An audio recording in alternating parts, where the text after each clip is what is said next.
Ang aga-aga, may nag-comment sa atin. Pati ba naman to, poproblemahin ko pa. Napakasimple lang. Dahil mahal na mahal ko kayo. Pagbibigyan ko kayo. Tuturo ko na rin sa inyo. Paano daw magluto ng sinigang? Ano daw yung mga sahog na sinigang? Dahil nga mahal ko kayo, turo ko na. Kuha ka ng kangkong. Yung sariwa. Tapos sitaw. Ayan. Tapos labanos, syempre.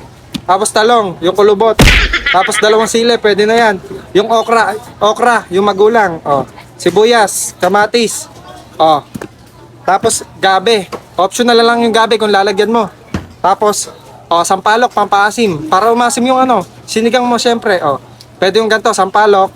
Tapos ganito, yung powder. Pwede yung ganito. Original. Ha? Ngayon, nasagot ko na. Yung katanungan nyo. Dahil nga mahal ko kayo. Sa susunod na magluluto kayo, mag-adobo na lang kayo.